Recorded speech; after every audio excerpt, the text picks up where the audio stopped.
নমস্কার। আজকের আলোচনা বিবর্তনবাদ নিয়ে। দেখব সেখানে ঠিক কি বলা হয়েছে। হ্যাঁ, অবশ্যই। আমাদের লক্ষ্যটা হচ্ছে মূল আইডিয়াগুলো বোঝা, আর কিছু যে ভুল ধারণা ঘুরে বেড়ায় সেগুলো একটু পরিষ্কার করা।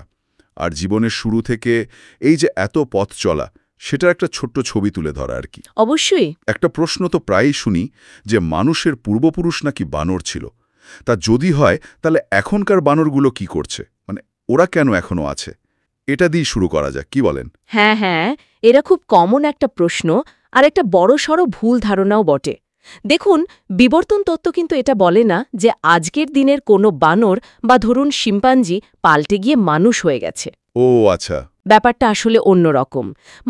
মানুষ, শিম্পাঞ্জি, গরিলা আমরা সবাই লক্ষ লক্ষ বছর আগে একটা কমন অ্যানসেস্টর বা সাধারণ পূর্বপুরুষ থেকে এসছি। সেই প্রজাতিটা কিন্তু এখন আর নেই, বিলুপ্ত হয়ে গেছে। একটা গাছের মতো ভাবতে পারেন। গাছের মতো কিভাবে?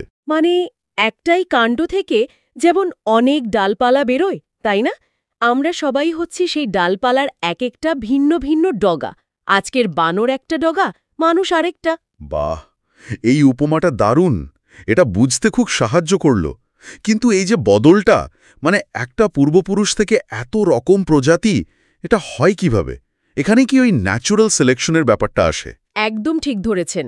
প্রাকৃতিক নির্বাচন বা ন্যাচুরাল সিলেকশন হচ্ছে বিবর্তনের মূল চালিকা শক্তিগুলোর মধ্যে একটা। দেখুন, যখন কোনো জীব বংশবৃদ্ধি করে তখন তার জিনে ডিএনএতে কিছু ছোটখাটো র্যান্ডম পরিবর্তন বা মিউটেশন হতে পারে। আচ্ছা।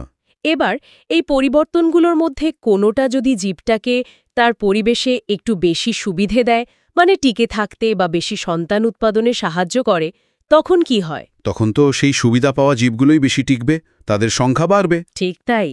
ওই উপকারী বৈশিষ্ট্যটা তখন পরের প্রজন্মগুলোতে ধীরে ধীরে ছড়িয়ে পড়ে।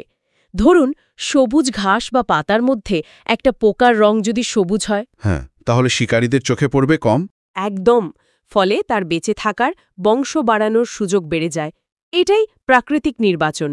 আচ্ছা, আমরা তো প্রায়ই শুনি সার্ভাইভাল অফ দ্য ফিটেস্ট। এর মানে কি তাহলে সবচেয়ে শক্তিশালী প্রাণীটাই টেকে, যার গায়ে জোর বেশি? না, এটাও একটা খুব সাধারণ ভুল ধারণা। এখানে ফিটেস্ট মাসল পাওয়ার বা সাইজ নয়। ও। ফিটেস্ট হচ্ছে পরিবেশের সঙ্গে সবচেয়ে ভালোভাবে খাপ খাইয়ে নেওয়ার ক্ষমতা, অ্যাডাপ্টেবিলিটি। আর পরিবেশ তো শুধু আবহাওয়া নয়, সেখানে খাবার কি আছে, আশ্রয় কেমন, অন্য কি প্রাণী আছে, এই সব কিছু মিলিয়ে। আর কোনটা ফিট বৈশিষ্ট্য, সেটাও কিন্তু সময়ের সাথে সাথে পাল্টাতে পারে।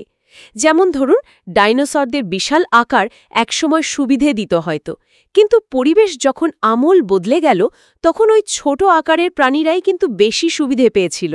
তার ফিটনেস বিষয়টা রিলেটিভ, পরিবেশের উপর নির্ভরশীল। আচ্ছা, এই যে বিশাল পরিবর্তনের যাত্রা, এর শুরুটা কোথায়? সেই 400 কোটি বছর আগে, যখন পৃথিবীতে শুধু জল ছিল? হ্যাঁ, একদম। সেই আদিম সময় বিজ্ঞানীরা মনে করেন সব প্রাণের একেবারে গোড়ার দিকে ছিল FUCA, first universal common ancestor.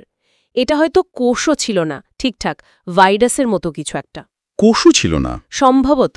তবে যাকে আমরা সব জীবিত প্রাণের উদ্ভিদ, প্রাণী, ব্যাকটেরিয়া, ছত্রাক সবার শেষ সাধারণ পূর্বপুরুষ বা LUCA, last universal common ancestor, তার অস্তিত্ব ছিল প্রায় 380 কোটি বছর আগে। 380 কোটি বছর? হ্যাঁ, সেটা ছিল একটা এককোষী প্রোক্যারিওটিক জীবাণু, যার কোষে কোনো নিউক্লিয়াস ছিল না, অনেকটা আজকের ব্যাকটেরিয়ার মতো সিম্পল গঠন। ইন্টারেস্টিং। আর সবচেয়ে মজার ব্যাপার কি জানেন?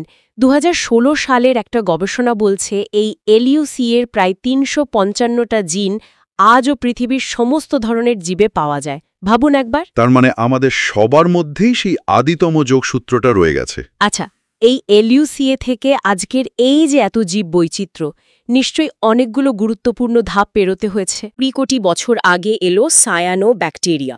এরাই প্রথম সালোক সংশ্লেষ করে পরিবেশে প্রচুর অক্সিজেন ছাড়তে শুরু করে।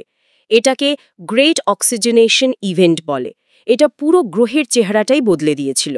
হ্যাঁ, অক্সিজেনের ব্যাপারটা তো বিশাল। তারপর এলো ইউক্যারিওটিক কোষ, যাদের কোষে একটা নিউক্লিয়াস থাকে, যেখানে ডিএনএ গুছিয়ে রাখা থাকে, অনেকটা বেশি অর্গানাইজড।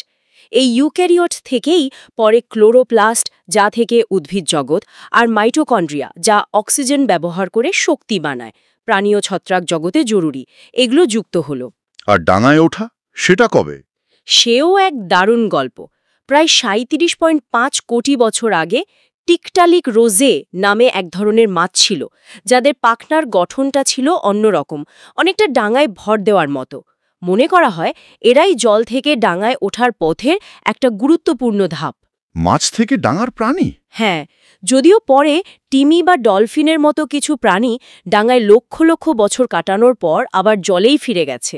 বিবর্তনের পথটা সোজা সাপটা নয়। ঠিক।